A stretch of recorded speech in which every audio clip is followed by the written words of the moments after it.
सुप्रभात विद्यार्थियों, जैसा कि मैंने बताया कि अपना एक व्याकरण के अंदर टॉपिक चल रहा था विशेषण व विशेषण के भेद। उसी में आज जो है वो अंतिम जो है वीडियो में लेके आया हूँ विशेषण की, वो है विशेषण की अवस्थाएं। देखिए विद्यार्थियों, विशेषण क्या है, विशेष से क्या चीज होती है और विशेषण के कितने भेद है, उससे लेकर अलग अलग वीडियो बनाकर मैंने अपने यूट्यूब चैनल जो मेरा हिंदी का है उस पर अपलोड कर दी है। आज इस वीडियो बताऊंगा कि विशेषण की अवस्थाएं कितनी मानी जाती है, वो अवस्थाएं कौन कौन सी होती है, उनकी पहचान कैसे की जाती है। इसी के साथ विद्यार्थियों, जो अपना विशेषण चल रहा था, वो व्याकरण का जो टॉपिक चल रहा था, वो आज यहाँ समाप्त हो जाएगा।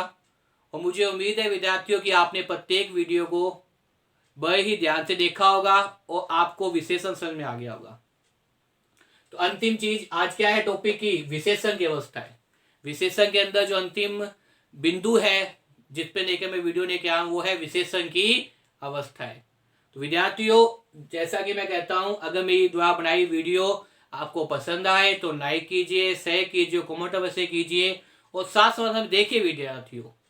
जब आप देखेंगे तभी आपको समझ में आएगा और देखने के साथ साथ याद भी कीजिए, ताकि पेपर के अंदर विशेषण से संबंधित प्रश्न ग्रंथ ना हो आपके सामने। तो देखिए विद्यार्थियों, विशेषण की अवस्थाएं, जैसा कि मैंने पहले बताया आपके सामने कि विशेषण की 3 अवस्थाएं होती है। विशेषण कितनी अवस्था होती है? विशेषण की 3 अवस्थाएं मानी जाती है। कितनी अवस्थाएं मानी जाती है विशेषण की? 3 अवस्थाएं मानी जाती है। विशेषण संज्ञा या सर्वनाम की विशेषता बताने वाले शब्दों को विशेषण कहा जाता है। संज्ञा या सर्वनाम की विशेषता बताने वाले शब्दों को विशेषण कहा जाता है। और विशेषण की 3 अवस्थाएं मानी जाती है। वो 3 अवस्थाएं कौन कौन सी है? सबसे पहले है मूनावस्था। सबसे पहली जो विशेषता है उसे कहते हैं मूनावस्था। क्या कहते हैं आपके सामने? मूनावस्था। उसके बाद जो विशेषता है उसे कहते हैं उत्तरावस्था। उसके बाद जो विशेषता उसे क्या कहते हैं? उत्तरावस्था। क्या कहते हैं? उत्तरावस्था। अंतिम जो विशेषता उसे कहते हैं उत्तमावस्था। अंतिम जो विशेषता है, अंतिम जो अवस्था है उसे कहते हैं उत्तमावस्था। तो देखिए विद्यार्थियों, विशेषण की 3 अवस्थाएं हैं। सबसे पहली है मूनावस्था, याद कर लीजिए साथ साथ में। सबसे पहली अवस्था कौन सी है? मूनावस्था। दूसरी अवस्था कौन सी है? उत्तरावस्था। और तीसरी अवस्था कौन सी है? उत्तमावस्था। तो याद कर लीजिए साथ साथ में, विशेषण की 3 अवस्था है और विशेषण के 4 भेद है। गुणवाचक विशेषण, परिणामवाचक विशेषण, संख्यावाचक विशेषण, सार्वनामिक विशेषण या संकेतवाचक विशेषण जिसे हम कहते हैं। तो विशेषण इस प्रकार से याद कीजिए विद्यार्थियों, विशेषण संज्ञा या सर्वनाम की विशेषता बताने वाले शब्दों को विशेषण कहा जाता है। याद होगी, विशेषण की 4 भेद होते हैं। कौन कौन से? गुणवाचक विशेषण, परिणामवाचक विशेषण, संख्यावाचक विशेषण और सार्वनामिक विशेषण बोल दीजिए या बोल दीजिए संकेतवाचक विशेषण। इसके साथ मैंने बताया था आपको विशेषण का एक भेद वो बताया था मैंने आपको, पै विशेषण। पै विशेषण का मतलब जो विशेषण शब्दों की विशेषता कोई बताए वो क्या कहते हैं? पै विशेषण कहते हैं। तो आज मैं बताऊं आपको विशेषण की अवस्थाएं भी कितनी है? 3 अवस्थाएं हैं। कौन कौन सी? मूनावस्था, उत्तरावस्था और उत्तमावस्था। अब देखिए विद्यार्थियों, मूनावस्था क्या होती है? इसमें किसी एक व्यक्ति, वस्तु या स्थान की सामान्य विशेषता बताई जाती है। इसमें किसी एक व्यक्ति, वस्तु या स्थान की, इसमें किसी एक व्यक्ति की, जो आपके सामने मूनावस्था है, उसमें क्या चीज बताते हैं कि इसमें किसी एक व्यक्ति, वस्तु या स्थान की सामान्य विशेषता बताई जाती है। किसी एक व्यक्ति कह दीजिए, किसी एक वस्तु कह दीजिए या किसी एक स्थान की कह दीजिए, क्या कहा जाता है? सामान्य विशेषता बताई जाती है। क्या बताई जाती है? सामान्य विशेषता बताई जाती है। तो वो क्या हो जाएगी? मूनावस्था। वो क्या हो जाएगी? मूनावस्था। जैसे दीपिका शेष लेखिका है, दीपिका शेष लेखिका है। तो यहां पे देखिए दीपिका की विशेषता बताई है कि वो क्या है? शेष लेखिका। तो ये क्या है? मूनावस्था है। ये क्या है आपके सामने? मीनावस्था है। राहुल मेरा प्रिय मित्र है, राहुल मेरा प्रिय मित्र है, तो ये क्या हो जाएगा आपके सामने? मूनावस्था। देखिए विद्यार्थियों, इसमें किसी मूनावस्था के अंदर इसमें किसी एक व्यक्ति, वस्तु या स्थान की विशेषता बताई जाती है। क्या है मूनावस्था की परिभाषा? इसमें किसी एक व्यक्ति, वस्तु या स्थान की विशेषता बताई जाती है, वो क्या है? मूनावस्था है। जैसे दीपिका शेष लेखिका है, तो दीपिका की विशेषता बताइए, तो क्या है? वो शेष लेखिका है। राहुल मेरा प्रिय मित्र है, राहुल की विशेषता बताइए कि वो क्या है? मेरा प्रिय मित्र है। तो एक ही व्यक्ति की बताई है, एक ही स्थान को बताया जाता है, एक ही वस्तु को बताया जाता है, वो क्या है? मूनावस्था है। मुझे उम्मीद है विद्यार्थियों आपको मूनावस्था समझ में आ गई होगी। अब देखिए विद्यार्थियों, हम चलते हैं दूसरी जो अवस्था है विशेषण की, वो है उत्तरावस्था। कौन सी है विद्यार्थियों? उत्तरावस्था। कौन सी है? उत्तरावस्था। अब उत्तरावस्था में देखिए उत्तर, इसमें दो व्यक्ति अथवा वस्तुओं की विशेषता की आपस में तुलना की जाती है। क्या की जाती है? जहां मूनावस्था के अंदर एक ही व्यक्ति था या एक ही वस्तु थी या एक ही स्थान की सामान्य विशेषता बताई जाती थी, वही उत्तरावस्था में दो व्यक्तियों को, सबसे पहले तो क्या होंगे? दो व्यक्ति होंगे या दो वस्तु होगी, दो व्यक्ति होंगे या दो वस्तु होगी की विशेषताओं की आपस में तुलना की जाती है। क्या की जाती है? तुलना की जाती है। उत्तरावस्था में क्या किया जाता है? इसमें दो व्यक्तियों अथवा वस्तुओं की विशेषताओं की आपस में तुलना की जाती है। आपस में क्या की जाती है? तुलना की जाती है। जैसे रमेश सचिन की अपेक्षा प्रियतर मित्र है।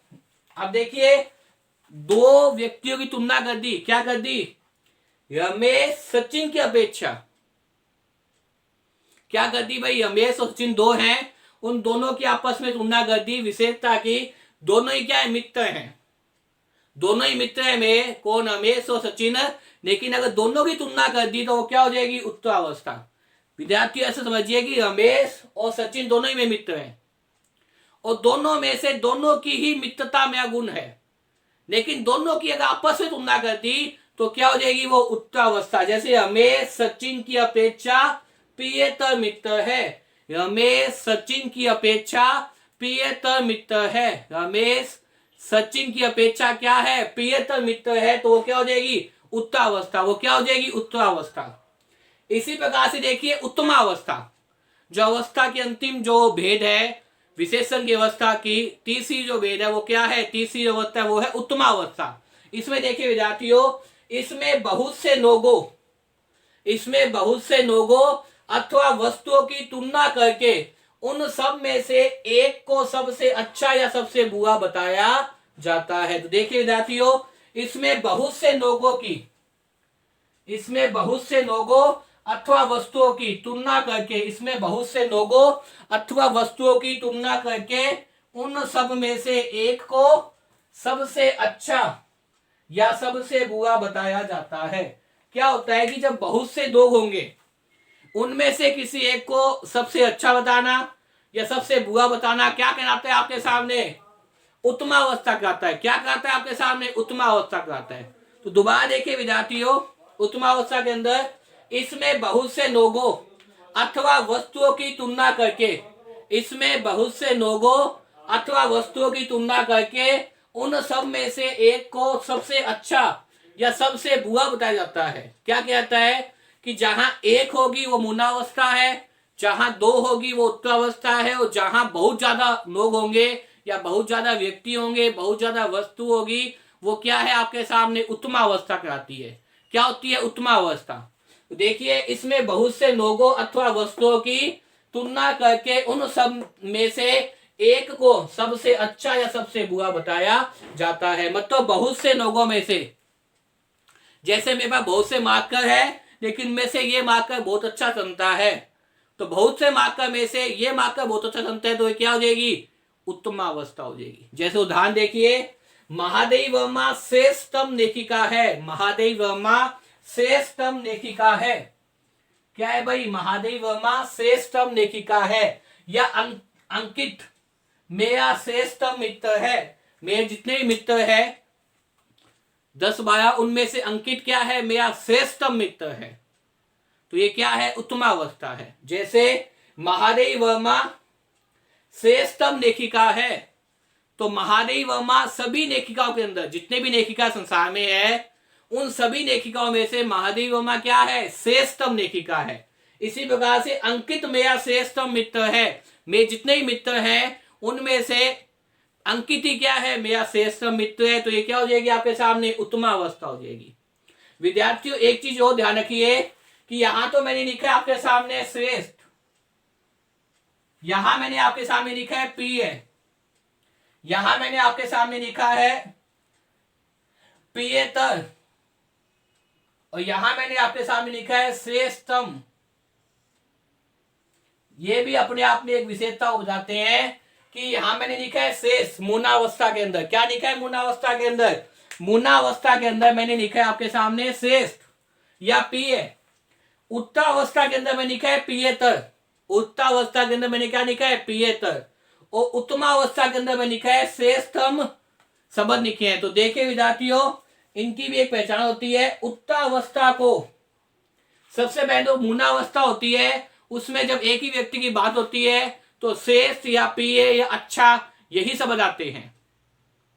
अगर आप मूनावस्था की बात करें तो मूनावस्था के अंदर श्रेष्ठ प्रिय ऐसे ही शब्द आते हैं। लेकिन अगर आप उत्तरावस्था की बात करें तो उत्तरावस्था को बताने के लिए, उत्तरावस्था को व्यक्त करने के लिए विशेषण के बाद त प्रत्यय जोड़ दिया जाता है। ये क्या है? त प्रत्यय है। उत्तरावस्था के अंदर उत्तरावस्था को बताने के लिए, उत्तरावस्था को व्यक्त करने के लिए विशेषण शब्दों में क्या जोड़ दिया जाता है? त प्रत्यय जोड़ दिया जाता है। यहां प्रिय था तो यहां क्या हो गया? प्रियतर। यहां प्रिय था तो यहां क्या हो गया? प्रियतर। तो त क्या है आपके सामने? त प्रत्यय है। तो ध्यान रखिए विद्यार्थियों, इस प्रकार से अगर आपको कभी अवस्थाएं बनानी पड़ जाए, मूनावस्था से उत्तरावस्था, मूनावस्था से उत्तमावस्था, या उत्तमावस्था से उत्तरावस्था, या उत्तमावस्था से मूनावस्था, तो इस प्रकार से आप क्या करेंगे? परिवर्तन कर देंगे। उत्तरावस्था में उत्तरावस्था को व्यक्त करने के लिए विशेषण के बाद त प्रत्यय जोड़ दिया जाता है। ये एक नियम है, ये एक सिद्धांत है, तो ध्यान रखिए। इसी प्रकार से उत्तमावस्था में विशेषण के बाद, इसी प्रकार से उत्तमावस्था में विशेषण के बाद क्या जोड़ दिया जाता है? तम प्रत्यय को जोड़ दिया जाता है। आप कह सकते हैं उत्तमावस्था को व्यक्त करने के लिए या उत्तमावस्था को बताने के लिए क्या कह दिया जाता है? उसमें विशेषण शब्दों में तम प्रत्यय जोड़ दिया जाता है। तो ये बहुत बड़ी पहचान है आपके सामने कि अगर आपने उत्तमावस्था से उत्तरावस्था बनानी है तो क्या लगा दोगे? तम की जगह त लगा दोगे। या उत्तमावस्था से मूनावस्था बनानी है तो हटा दोगे। या मूनावस्था से उत्तरावस्था बनानी है तो क्या लगा दोगे? त प्रत्यय लगा दोगे। तो इस प्रकार से आप क्या कर सकते हो? विशेषण की अवस्थाएं याद कर सकते हो विद्यार्थियों, मुझे उम्मीद है कि इस वीडियो को देखने के बाद में आपको विशेषण की अवस्थाएं समझ में आ गई होगी। बार बार इस वीडियो को देखिए और याद करने का प्रयास कीजिए। धन्यवाद।